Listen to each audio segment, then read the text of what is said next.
तो दोस्तों, Hindi audio book knowledge में आपका स्वागत है। तो बात करते हैं पुस्तक आपके अवचेतन मन की शक्ति से आगे। इस पुस्तक के 8वें अध्याय अभिपुष्टि और इसके तरीके के। अगर आपने इसके पहले के 7 अध्याय नहीं सुने तो भी सुन ले, जिसका लिंक आपको नीचे डिस्क्रिप्शन बॉक्स में मिल जाएगा। तो चलिए दोस्तों, शुरू करते हैं। अध्याय 2 में डॉक्टर मर्फी ने स्व सुझाव का परिचय देते हुए यह बताया था कि किस तरह सम्मोहन द्वारा लोगों को सशक्त सुझाव दिए जा सकते हैं। सम्मोहन की अवस्था में होने से वह व्यक्ति इन्हें सही मान लेता है और उसकी प्रतिक्रिया असाधारण होती है, जो उन्हीं सुझावों के आधार पर तय होती है। यहाँ असाधारण शब्द का प्रयोग किसी खास स्थिति के लिए किया जा रहा है, जहाँ व्यक्ति के अवचेतन मन में साधारण अवस्था में किए गए प्रदर्शन के लिए जिम्मेदार सूचनाओं को सम्मोहन द्वारा हटाकर नए सुझाव दिए जाते हैं और व्यक्ति का प्रदर्शन सामान्य से बेहतर हो जाता है। हम में से अधिकतर लोग अपने से बड़े या आधिकारिक लोगों द्वारा सम्मोहित होते हैं और उनकी हमारे बारे में जो भी धारणा होती है, भले ही वे सही ना हो, मगर हम उन्हें ही सही मानते हैं और उन्हीं के सच को सच सिद्ध करने के लिए हम वैसा ही व्यवहार करते हैं, वैसी प्रतिक्रिया भी देते रहते हैं।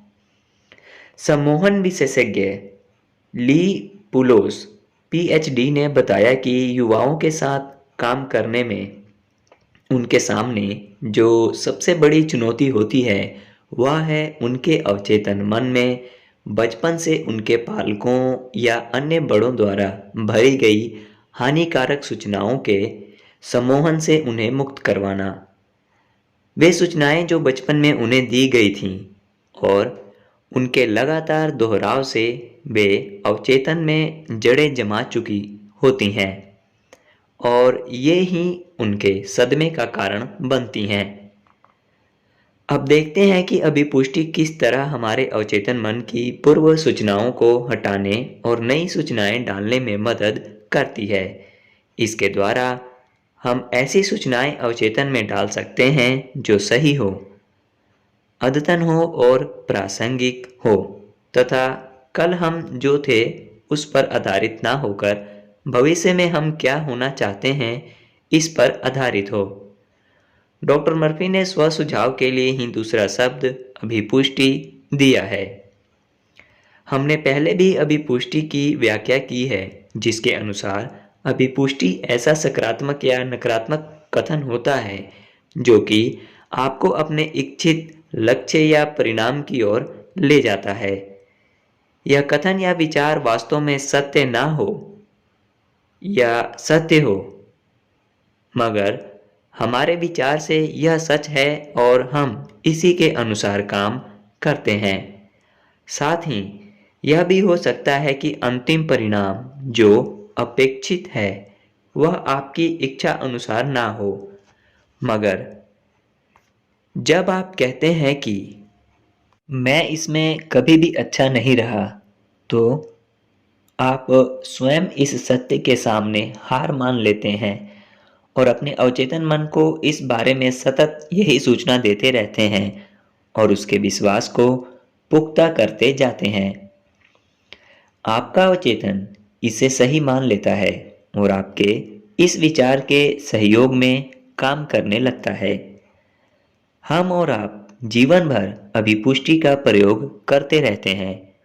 कोई भी वाक्य जो मैं या मैं हूं से प्रारंभ होता है वह अभिपुष्टि है। नीचे दिए गए सारे कथन अभिपुष्टि की श्रेणी में आते हैं, जैसे मैं एक अच्छा पति हूँ, मैं एक बेकार पति हूँ, मैं एक स्नेहिल और धैर्यवान अभिभावक हूँ, मैं बच्चों के सामने अपना आपा खो बैठता हूँ, मुझे लगता है मैं एक अच्छा अभिभावक नहीं हूँ, मैं कुशल और सुनियोजित व्यक्ति हूँ, मैं बहुत ही गंदा अभागा व्यक्ति हूँ और मुझे कोई भी वस्तु समय पर नहीं मिलती, मैं एक अच्छा वक्ता हूँ। मैं किसी समूह के सामने बोलते समय घबराहट और बेचैनी का शिकार हो जाता हूँ आदि।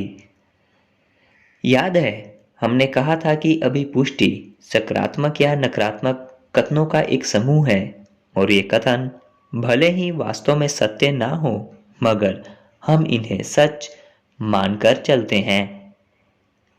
हम जन्म के साथ बुरे या अच्छे गुणों के साथ नहीं जन्मे थे। हम अच्छी या बुरी वृत्तियों कला के साथ नहीं जन्मे थे। हमारा व्यवहार, मत और स्व अवधारणाएं सकारात्मक या नकारात्मक विकसित की जाती हैं। हमें ये सूचनाएं हमारे बड़ों के द्वारा दी जाती हैं, जो भले ही सच ना हो, मगर हम उन्हें सच मानकर चलते हैं। सालों साल ये सूचनाएं हमारे विचार, राय और व्यवहार बनकर हमारे साथ चलते रहते हैं, और हमारे विश्वास के साथ ये सत्य बनती जाती हैं। अतिरेक की अवस्था में ये विश्वास इतने पुख्ता हो जाते हैं कि हम इसके लिए मरने मारने तक को तैयार हो जाते हैं। क्या आप विश्वास करेंगे कि मानव सभ्यता के अब तक के इतिहास में धार्मिक भावनाओं व विश्वास के चलते जितने लोग मारे गए हैं, उतने किसी भी अन्य एकल या सामूहिक कारण से नहीं मारे गए। कितने आश्चर्य की बात है कि दुनिया में समझदार लोग भी धार्मिक विश्वासों में अंतर या मतभेद के चलते एक दूसरे को मारने पर उतारू हो जाते हैं। यह निरा पागलपन है। मैंने यह उदाहरण केवल यह बताने के लिए दिया है कि अभिपुष्टि काम करती है, चाहे सकारात्मक हो या नकारात्मक। हम इस दुनिया में धर्म, ईश्वर या ऐसी किसी मान्यता को साथ लेकर नहीं आए थे, मगर कुछ सिद्धांतों के बार बार दोहराए जाने से हमारा स्वसंवाद भी उन्हें दोहराने लगता है, और अनजाने में ही हम उन विचारों और धारणाओं को अपने मन में आकार देने लगते हैं। यह सब अभिपुष्टि के द्वारा ही होता है। मैं विश्वास करता हूँ, मैं डैश कर सकता हूँ, और इसी तरह के कुछ विचार। यह प्रक्रिया हमारी स्व अवधारणाओं को बनाती है। अतः हम जानते हैं कि अभिपुष्टि काम करती है। जब हम यह जानते हैं कि अभिपुष्टि काम करती है, तो इसका प्रयोग हम अपने व्यवहार को बदलने और उसके द्वारा जीवन में सकारात्मक परिवर्तन लाने में क्यों नहीं करते। इसी के समर्थन में मैं अपना एक अनुभव आपके साथ साझा करना चाहूँगा। अभिपुष्टि की शिक्षा और तकनीक से मेरा औपचारिक परिचय 1969 में हुआ, जब मैं ओमेगा सेमिनार में शामिल हुआ, जिसे ओमेगा के संस्थापक जॉन बॉयल द्वारा संबोधित किया गया। जब मैंने पहली बार अभिपुष्टि का प्रयोग करना शुरू किया, तो मैं आशंकित था कि क्या केवल एक नया विचार मन में आरोपित कर देने से मैं अपने जीवन में जो कुछ बदलना चाहता हूँ उसे बदला जा सकेगा। दूसरे लोग जो ओमेगा के कई सेमिनारों में हिस्सा ले चुके थे और लंबे समय से अभिपुष्टि को व्यवहार में ला रहे थे, उन्होंने अपनी सफलता के कई उदाहरण सामने रखे। उनके कथनानुसार अभिपुष्टि के स्वदेशी और ईमानदार प्रयोग ने उनके जीवन के कई हिस्सों को सकारात्मक रूप से प्रभावित किया। वे लोग जो जीवन में अभिपुष्टि का सतत प्रयोग कर रहे थे, उन्हें रिश्ते, बच्चों का पालन पोषण, स्वास्थ्य समस्याएं, व्यापारिक और आर्थिक समस्याएं आदि क्षेत्रों में अत्यधिक बदलाव, सकारात्मक का अनुभव हुआ। तब मैंने सोचा कि यदि यह इनके लिए काम कर सकता है, तो मेरे लिए क्यों नहीं। आज 40 साल बाद भी मैं अभिपुष्टि का उपयोग कर रहा हूँ। इसका अर्थ यह नहीं है कि मुझे जीवन में असफलता का सामना नहीं करना पड़ा, मगर यह अवश्य हुआ कि अभिपुष्टि के अभ्यास से मेरे विचारों की गुणवत्ता में सुधार हुआ, और इसके परिणाम स्वरूप मैं अपना जीवन किस तरह गुजारना चाहता हूँ, इस विचार में गुणात्मक परिवर्तन हुआ। मैंने कहीं सुना था, हम वही सीख देते हैं जिसे सीखने की आवश्यकता हमें सबसे ज़्यादा होती है। और मैं निश्चित रूप से कह सकता हूँ कि अभी मेरे सामने कई पड़ाव हैं जिन्हें मैं अभिपुष्टि के द्वारा प्राप्त करने के लिए तत्पर हूँ। अब हम इस बात पर आते हैं कि अभिपुष्टि का प्रयोग किया कैसे जाए। मान लीजिए आपके पास अपने जीवन में तय किए गए लक्ष्यों की एक सूची है। आप अभिपुष्टि का प्रयोग उन लक्ष्यों को प्राप्त करने की दिशा में एक सहयोगी की तरह कर सकते हो। अपने लक्ष्यों को अभिपुष्टि द्वारा बार बार दोहराने से, उसके साथ मानसिक चित्र तैयार करने से और भावनात्मक रिश्ता जोड़ने से आप अपने अवचेतन मन को अपने लक्ष्यों को पूरा करने के लिए अनुकूलित या प्रतिकूलित करते हो। जब आप अभिपुष्टि का अभ्यास करते हैं, उसे लिखते हैं, तो अपना वाक्य मैं से शुरू करते हुए उसे वर्तमान काल में बनाएं और ऐसा माने कि आपका इच्छित परिणाम आपको आज मिल चुका है। दूसरे शब्दों में आप ऐसा ना कहें कि फलां के साथ मेरे रिश्ते सुधरेंगे या मेरा व्यापार आगे बढ़ेगा, यानी भविष्य के लिए आशा रखना। वरन आपके वाक्य इस तरह के हों जैसे यह सब हो चुका है या हो रहा है। मैं फलां के साथ बढ़िया रिश्तों का आनंद ले रहा हूँ, या मैं बहुत कामयाब व्यापारी हूँ और हर दिन अपने व्यापार को आगे बढ़ाने के लिए रास्ते पाता जा रहा हूँ। मान लीजिए आप अपने स्वास्थ्य की प्राप्ति के लिए अभिपुष्टि का प्रयोग करना चाहते हैं, जैसे वजन कम करना।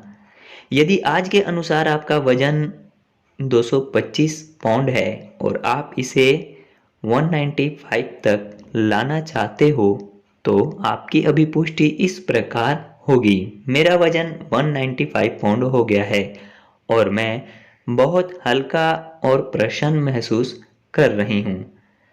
आप अभिपुष्टि में यह नहीं कहेंगे कि मेरा वजन सामान्य से अधिक नहीं है, क्योंकि इस कथन में अधिक वजन पर ही जोर दिया जा रहा है, जिसे आप वास्तव में पाना नहीं चाहते, वरन उससे मुक्ति पाना चाहते हैं। आप इसके सहयोग के लिए अन्य अभिपुष्टियां भी ले सकते हैं, जैसे मैं अपने वजन को 195 तक कायम रखने के लिए वैसा ही भोजन कर रही हूँ, या मुझे रोज कसरत करने में मजा आ रहा है और मैं इसमें एक भी दिन कोताही नहीं बरतती।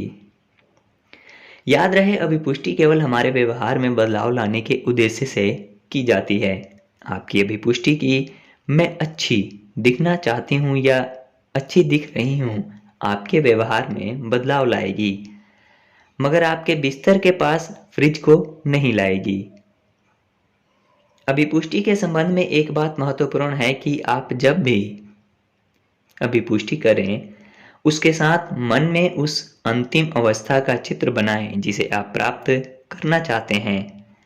उदाहरण के लिए, यदि आप कहते हैं कि मैं फलां के साथ अच्छे रिश्ते का आनंद ले रहा हूँ या ले रही हूँ, तो इसके साथ आपको उस व्यक्ति के साथ अपने आप को देखते हुए ऐसा मानसिक चित्र बनाना होगा जिसमें आप साथ साथ बैठे हैं, बातचीत कर रहे हैं और वास्तव में अच्छे रिश्तों का आनंद ले रहे हैं। यह चित्र भूतकाल के अनुभवों से भी लिया जा सकता है या काल्पनिक भी हो सकता है। जब इस चित्र के साथ आपकी भावनाएं जुड़ जाती हैं, तो हर एक चित्र, चाहे वह वास्तविक हो या काल्पनिक, आपके अवचेतन में दर्ज हो जाता है और वह उसे सत्य मानकर स्वीकार कर लेता है। यहाँ भावनात्मक सहयोग की बात बड़ी महत्वपूर्ण है। अधिक आयु के लोग जब प्रतिगमन सम्मोहन का अनुभव करते हैं, अर्थात पुरानी यादों में खोए रहते हैं, तो वे भले ही उस अनुभव को पूरी तरह देख ना पाएं, याद ना कर पाएं, मगर उस अनुभव से जुड़ी भावनाएं उन्हें बखूबी याद आती रहती हैं। यदि यह अनुभव सुखद है तो वे हंसना शुरू कर सकते हैं, और यदि दुखद है तो हो सकता है कि उनकी आंखों में आंसू आ जाएं। यहाँ यह जानना जरूरी है कि भाषा का प्रयोग किसी काल्पनिक चित्र के लिए किया जाता है, किसी अनुभव को याद करते हुए हमें शब्द याद नहीं आते, बल्कि उससे जुड़े चित्र याद आते हैं। इसीलिए अभिपुष्टि का प्रयोग करते समय कल्पना को शब्दों और भावनाओं को साथ मिलाना आवश्यक है। इस अध्याय में हम इस पर और बात करेंगे। संक्षिप्त में अभिपुष्टि की प्रक्रिया में 3 मुख्य बातें शामिल रहती हैं। पहला, अपने आप से संवाद करें, अपना लक्ष्य स्वयं को सुनाएं। दूसरा, अभिपुष्टि के समर्थन के लिए अपने भूतकाल के या वर्तमान के अनुभव को कल्पना में चित्र के रूप में देखें। तीसरा, अपने चित्र में सकारात्मक और सुखदायक भावनाओं को शामिल करें। हर अभिपुष्टि का समय 10 से 15 सेकंड का हो और उसे 2 या 3 बार दोहराया जाए। लक्ष्यों की बात करें तो एक बार में 15 से अधिक लक्ष्य तय ना करें। सुबह उठते ही और रात को सोते समय हमारा मन इन अभिपुष्टियों के प्रति सबसे अधिक ग्रहणशील होता है। मैं ऐसे कितने ही लोगों को जानता हूं जिन्होंने अपने लक्ष्य किसी कागज पर या मोबाइल आदि में लिखकर रख लिया है और रात को सोते समय तथा सुबह उठते ही उन्हें दोहराते हैं। इसी पुस्तक के अध्याय 14 में डॉक्टर मर्फी द्वारा कही गई बात का यहाँ उल्लेख करना जरूरी लगता है। डॉक्टर मर्फी कहते हैं, आप अपनी इच्छाओं और कल्पनाओं के बीच के द्वंद्व को समाप्त करने के लिए उनिंदी अवस्था में चले जाते हैं, जहां हमारे सारे प्रयास बिल्कुल कम हो जाते हैं। उनिंदी अवस्था में हमारा चेतन मन कहीं दूर चला जाता है। उस समय हमारे लिए अवचेतन मन को प्रभावित करना आसान हो जाता है। हमारे अवचेतन मन को अपने विचारों से भरने के लिए सबसे अच्छा समय सोने से पहले का होता है। इसका कारण यह है कि सोने से पहले और उठने के ठीक बाद में अवचेतन मन से पुरानी बातें खुरचकर बाहर निकालना आसान हो जाता है। इस समय चेतन मन के सक्रिय ना होने से नकारात्मक विचार और कल्पनाएं आपकी अभिपुष्टि को निष्फल करने के लिए मौजूद नहीं रहते। जब आप अपने लक्ष्य की कल्पना करते हैं और उसका चित्र बनाते हैं तो आपका अवचेतन मन आपके इस चित्र को वास्तविकता में बदलने के लिए प्रयत्नशील हो जाता है। अभिपुष्टि का नियमित अभ्यास किसी व्यक्ति के जीवन में चमत्कार की हद तक परिवर्तन ला सकता है, मगर उनके लाभ या उन्हें करने की विधि जानना एक बात है और उन्हें काम में लाना अलग बात है। अभिपुष्टि का रोज अभ्यास करने से यह आपकी आदत का हिस्सा बन जाएगा और किसी दिन इसमें चूक होने पर आपको अपराधी सा महसूस होगा। अपनी बात कहूं तो मैं अपनी अभिपुष्टि को भी अभिपुष्ट करता हूं। मेरे पास एक लिखित बयान है जिसे मैं अपनी अभिपुष्टि के पहले पढ़ता हूं। मैं सुबह सबसे पहले और रात को सोने से पहले अपनी अभिपुष्टि दोहराता हूं और उसे करने में आनंद महसूस करता हूं। अभिपुष्टि के मेरे नित्य अभ्यास ने, जिसमें कल्पना चित्र और सशक्त भावनाएं शामिल हैं, उनके द्वारा मेरे अवचेतन मन में मूल्य, लक्ष्य और व्यवहार की वे सूचनाएं उकेरी जा रही हैं जिन्हें मैं अपने जीवन की समृद्धि के लिए जरूरी समझता हूं। हमारे पास नकारात्मक विचारों को निकाल बाहर करने का विकल्प होता है, पर्सनल रियलिटी के अनुसार। यहाँ आपके विश्वासों और धारणाओं के बारे में एक सूची दी जा रही है जो इस प्रकार है। पहला, मैं बीमार महसूस करता हूं और हमेशा करता रहूंगा। दूसरा, धन अपने साथ कुछ दिक्कतें लेकर आता है। जिनके पास धन होता है वे गरीबों की तुलना में लालची होते हैं, अध्यात्म पर विश्वास नहीं करते, वे सदा असंतुष्ट, दुखी और मूढ़ होते हैं। तीसरा, मैं रचनात्मक नहीं हूं, मुझ में कल्पना शक्ति का अभाव है। चौथा, मैं जो कुछ करना चाहता हूं उसे मैं कभी भी नहीं कर सकता। पांचवा है, लोग मुझे नापसंद करते हैं। छठा है, मैं मोटा हूं। और सातवां है, मेरी किस्मत ही खराब है। अधिकांश लोगों की अपने बारे में इसी तरह की धारणाएं होती हैं और इन्हीं के कारण उन्हें जीवन में ऐसे ही अनुभवों का सामना करना पड़ता है। अक्सर ऐसी धारणाओं को शारीरिक सूचनाओं से भी बल मिलता जाता है और आपकी धारणाएं सत्य में बदलती जाती हैं। आपको यह ध्यान में रखना होगा कि आपके अपने बारे में बने विचारों को कोई और बदल नहीं सकता, ना ही ऐसे विश्वासों को अपनी मर्जी के बिना आप पर कोई थोप सकता है। केवल आप ही उन विचारों को अपने ज्ञान और अनुभव के आधार पर बदलने में सफल हो सकते हैं। मुझे विश्वास है कि आपने अब तक जो भी पढ़ा और आगे भी जो कुछ इस पुस्तक में पढ़ेंगे या सुनेंगे, उससे आपको अपने अवचेतन मन की शक्ति और सामर्थ्य के बारे में बहुत कुछ जानने को मिला है और मिलेगा। और अभी पढ़े गए अध्याय से आपको इस शक्ति का उपयोग अपने लाभ के लिए करने की तकनीक और तरीकों की जानकारी मिली है। आगे हम अपने लक्ष्य और इच्छाओं का कल्पना चित्रण करने और उन्हें अपने चेतन मन में पूरी स्पष्टता से रेखांकित करने की शक्ति को समझने का प्रयास करेंगे। तो इसी के साथ ये वीडियो समाप्त होती है दोस्तों। मिलते हैं आपसे इस पुस्तक के 9वें अध्याय और किसी अन्य वीडियो में। 9वां अध्याय है स्वदेश्य, मानसिक चित्रण की छिपी हुई शक्ति। और हाँ, यदि आपने चैनल को सब्सक्राइब नहीं किया तो प्लीज़ चैनल को सब्सक्राइब कर दें और साथ में बने बेल के आइकन को प्रेस कर दें। ये बिल्कुल फ्री होता है। इससे होगा यह कि मैं जब भी कोई अन्य वीडियो अपलोड करूँगा तो उसकी जानकारी आपको तुरंत मिलेगी।